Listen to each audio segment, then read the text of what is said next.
Gas book করেছেন 4 দিন হয়ে গেছে, কিন্তু এখনও সিলিন্ডার আসেনি। ডেলিভারি বয়কে কল করলে বলছে সিলিন্ডার শেষ হয়ে গেছে। খবর খুললেই দেখছেন মধ্যপ্রাচ্যে যুদ্ধ, তেলের দাম বাড়ছে, গ্যাসের দাম বাড়ছে, বাজারে অস্থিরতা। কিন্তু একটাই প্রশ্ন, মধ্যপ্রাচ্যের যুদ্ধের সাথে আমাদের রান্নাঘরের এলপিজি সিলিন্ডারের কী সম্পর্ক? কেনই বা হঠাৎ করে সবাই দাম বাড়ার কথা বলছে? কেনই বা এত সংকট হচ্ছে? আর যদি যুদ্ধ এভাবে চলতেই থাকে, তাহলে কি পেট্রোল আর ডিজেলের দামও বাড়বে? আজকের ভিডিওতে এই পুরো বিষয়টা আমরা খুব সহজ ভাষায় বুঝব। Hello, I am Raikik and welcome to my new video.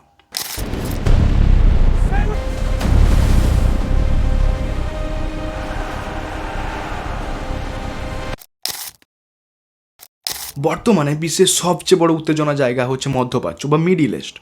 Israel, Iran, America, এই বড় বড় দেশগুলির মধ্যে এখন টান টান উত্তেজনা চলছে। কখনো সরাসরি হামলা, কখনো সামরিক হুমকি, নিষেধাজ্ঞা। আর এই অঞ্চলের একটা বড় সমস্যা হলো, মানে আমাদের কাছে যেটা সমস্যা বাট ওদের কাছে অ্যাডভান্টেজ, এখানেই আছে পৃথিবীর সব থেকে বড় তেল এবং গ্যাসের ভাণ্ডার। বিশ্বের প্রায় 30% বেশি তেল এবং বিপুল পরিমাণে গ্যাস এই অঞ্চল থেকেই আসে। তাই যখন এই অঞ্চলগুলিতে যুদ্ধ বা সংঘাত শুরু হয়, তার প্রভাব শুধু এই দেশগুলির মধ্যেই সীমাবদ্ধ থাকে না, এর প্রভাব পড়ে পুরো পৃথিবীর অর্থনীতিতে।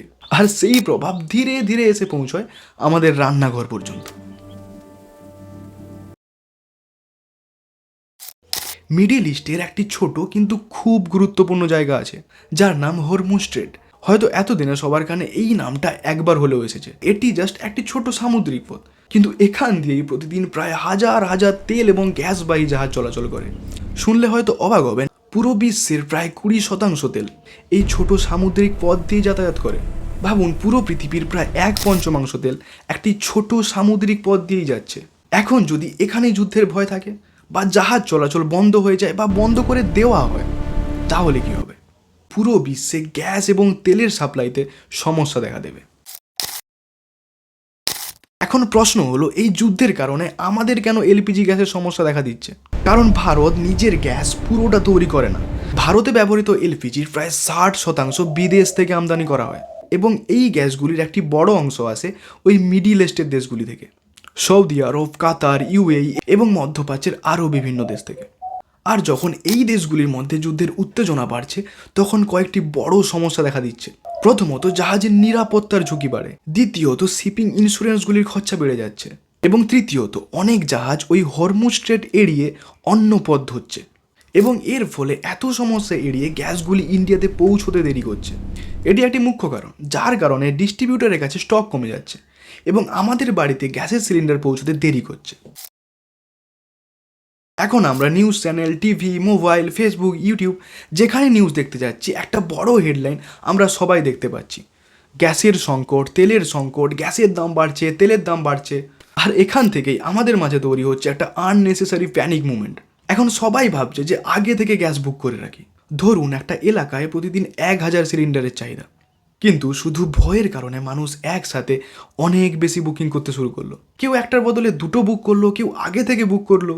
ফলে হঠাৎ করে ওই এলাকায় সিলিন্ডারের চাহিদা বেড়ে হয়ে গেল 1500 থেকে 2000। তখন এই পরিস্থিতিতে ওই এলাকায় সাময়িকভাবে সাপ্লাই কম বলেই মনে হবে। তাই কেউ প্যানিক ক্রিয়েট করবেন না, বিকজ উই আর ইন্ডিয়ান।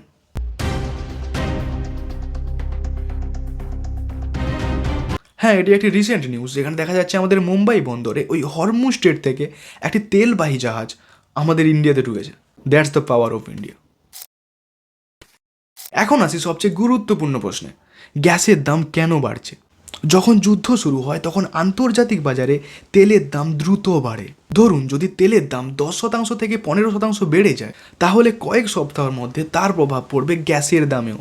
কারণ এলপিজি গ্যাস তৈরি হয় ক্রুড অয়েল এবং গ্যাস প্রক্রিয়াকরণ থেকে। আর আমরা সবাই জানি, যখন কাঁচামালের দাম বাড়বে, স্বাভাবিকভাবেই চূড়ান্ত পণ্যের দামও বাড়বে। ভারতের জন্য আরেকটি বড় বাস্তবতা হলো, ভারত নিজের প্রয়োজনে প্রায় 85%-এরও বেশি ক্রুড অয়েল বিদেশ থেকে আমদানি করে। মানে পৃথিবীর বাজারে তেলের দাম বাড়লে তার প্রভাব ভারতের ওপরেও পড়বে। আর যদি যুদ্ধ দীর্ঘদিন চলে, তাহলে আন্তর্জাতিক বাজারে তেলের দাম বাড়তে পারে। আর যদি তেলের দাম বাড়ে, মানে ওই ক্রুড অয়েলের দাম বাড়ে, তাহলে স্বাভাবিকভাবেই ভবিষ্যতে ভারতে পেট্রোল এবং ডিজেলের দাম বাড়ার সম্ভাবনা থাকছেই। তবে এখানেই সরকার কিছু ট্যাক্স কমিয়ে, ভর্তুকি দিয়ে দামের প্রভাব কিছু কমানোর চেষ্টা করে। এই পরিস্থিতিতে ভারত সরকার কয়েকটি গুরুত্বপূর্ণ পদক্ষেপ নিচ্ছে। প্রথমত, মিডিল ইস্টের পাশাপাশি অন্যান্য দেশগুলো থেকেও এলপিজির আমদানি বাড়ানো হচ্ছে। দ্বিতীয়ত, আমাদের দেশের রিফাইনারিগুলিতে উৎপাদন বাড়ানোর নির্দেশ দেওয়া হয়েছে। তৃতীয়ত, সাপ্লাই চেন ঠিক রাখার জন্য বন্দর এবং পরিবহন ব্যবস্থাকে মজবুত করা হচ্ছে, যাতে সাধারণ মানুষকে দৈনন্দিন জীবনে বড় কোনো সমস্যার না সম্মুখীন হতে হয়। একটা এলপিজি সিলিন্ডার আমাদের কাছে খুব সাধারণ একটা জিনিস, কিন্তু এর পেছনে জড়িয়ে আছে বিশ্ব রাজনীতি, যুদ্ধ, সমুদ্রপথ এবং আন্তর্জাতিক অর্থনীতি। মধ্যপ্রাচ্যের কয়েক হাজার কিলোমিটার দূরে যদি যুদ্ধ শুরু হয়, তার প্রভাব শেষ পর্যন্ত এসে পড়ে আমাদের রান্নাঘরে। আর এই কারণেই বিশ্বের বড় বড় কিছু ঘটনা বোঝা আমাদের জন্য খুবই গুরুত্বপূর্ণ। আর এই রকম ঘটনা অতি সহজভাবে জানতে প্লিজ সাবস্ক্রাইব। আজকের মতো এতটাই।